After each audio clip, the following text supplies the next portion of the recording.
Still in Europe, we move from the turbulent politics of Spain to the leisurely world of the English country house. And in that world, the name on everyone's lips at the moment is Mentmore.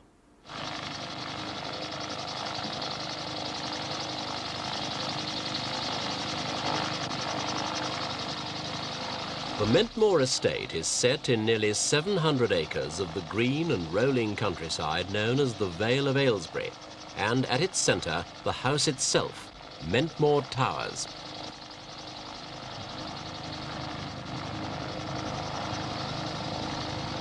The style is 16th century, but this rambling 100-room extravagance was built in the 1850s by one of the richest men of Victorian England, Baron Meyer de Rothschild. It later passed into the Rosebery family after the Baron's daughter married the 5th Earl, later Prime Minister of England. The Roseberys have owned it ever since, but now, after almost exactly a century, their time is up.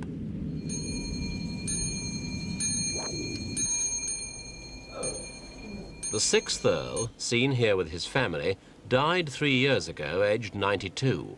He left £9.5 million sterling, but the government wants about half that in death duties.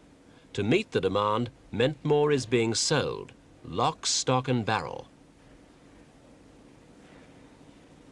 For lovers of antique furniture, it will undoubtedly be one of the sales of the century. This superb Augsburg marquetry cabinet, for example, is almost lost among the hundreds of treasures. Most of the collection's 18th and 19th century, and the styles remarkably similar throughout, highly decorated with lots of gilt and ormolu. These Venetian gilt lanterns are reputed to have come from the state barge of the Doge of Venice. There's been controversy over the sale in Britain because the government was offered both house and contents for less than £2.5 million. And though the price later rose to £3 million, it still seemed like a bargain, because the contents alone are likely to fetch £4 million at the very least, with another £1 million expected for the house. But the government claimed that with Britain in economic crisis, it could neither buy nor maintain Mentmore. So on viewing day, it wasn't just the dealers, but ordinary Britons as well, who came to see what they could afford of the national treasure that might have been.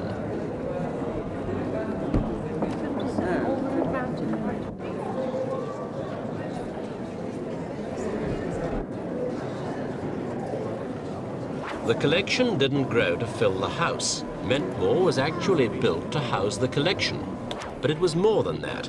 In its Victorian heyday, it was a meeting place of socialites and politicians, and its aim was magnificence rather than mere comfort.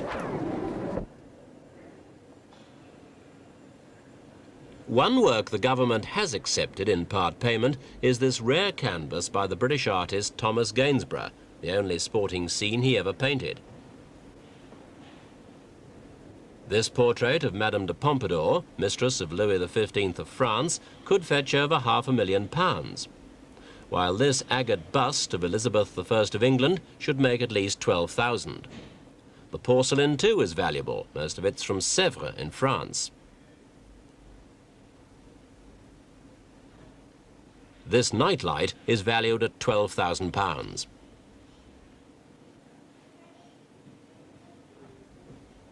More treasures from France. A set of Gobelin tapestries made around 1700 from designs commissioned by Colbert, finance minister to Louis XIV.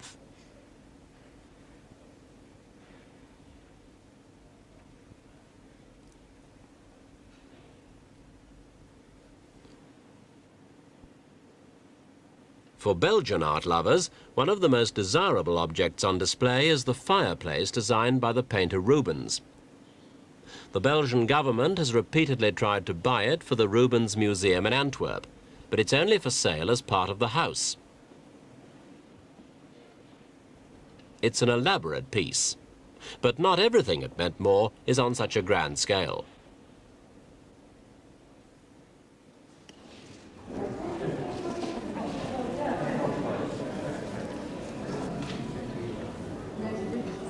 Out in the stables, there's a glimpse of the other side of life at Mentmore, the below-stairs existence of the cooks, the parlourmaids and the handymen.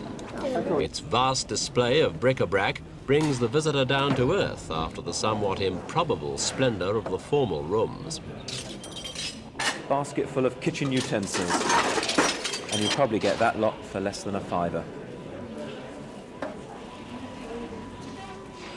This is Mentmore's bargain basement, and on viewing day at least, it drew plenty of visitors, attracted by low prices and goods which were, well, recognisable.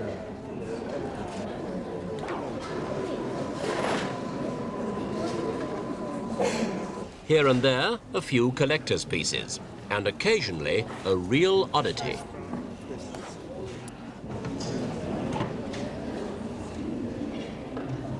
Many objects, once common, needed explaining to the younger generation.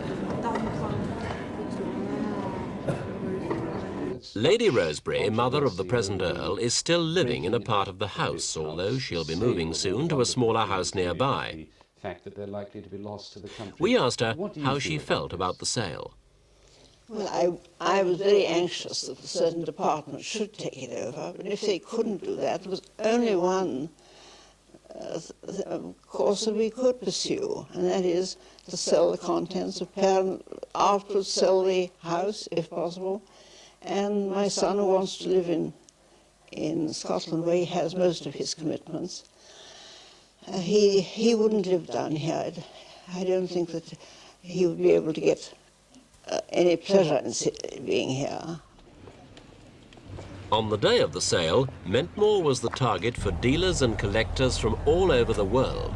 They arrived by road and air.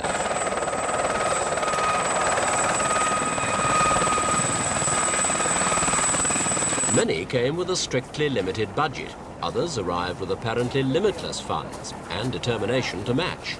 You're prepared to invest here? Whatever it takes to get what I want. How's that? Thank you. The sale was held in a huge marquee in the grounds. Buyers leafed hurriedly through the catalogues, themselves collector's items at £30 per 5-volume set. A daily attendance of around 9,000 had been expected, and Mentmore was well prepared for the invasion. After a couple of technical hitches, the great sale began.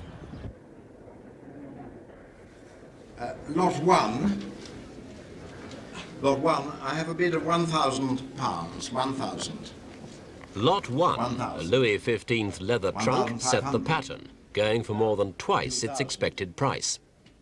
2,500, 3,000, 3,500, 4,000, 4,500. Sorry. I have a bid of £50,000, 50,000. Lot 26, a fabulous Louis XV marquetry writing desk by the 18th century master Bernard van Rieseberg. Bidding reached £280,000, but even that wasn't considered enough, and the item was withdrawn. Watching from the wings, Lord Rosebery, the 7th Earl.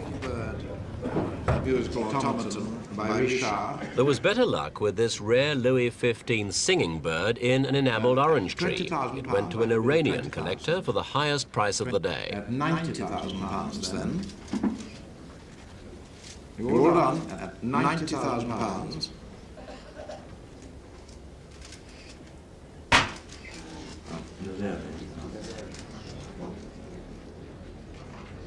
And so it went on throughout the day. Lot 84, a fine Louis XVI bureau in tulip wood, had been given a minimum valuation of £20,000. It went for £34,000. 6, 8, 10, 12, 14, £34,000 then. With so much of her home under the hammer, how did Lady Rosebery feel Broken now? up like this. Quite all right. You don't mind? Not a bit. And you don't mind leaving the place? Not a bit. No. What sort of memories do you have of it? Jolly good memories, but you see, the world has changed since I first came here. And not... With the first day over, the sale of the century had lived up to its name. £1.75 million in the till and 9 more days to go. The house itself will probably become some kind of institution, a sad reminder of a more prosperous age.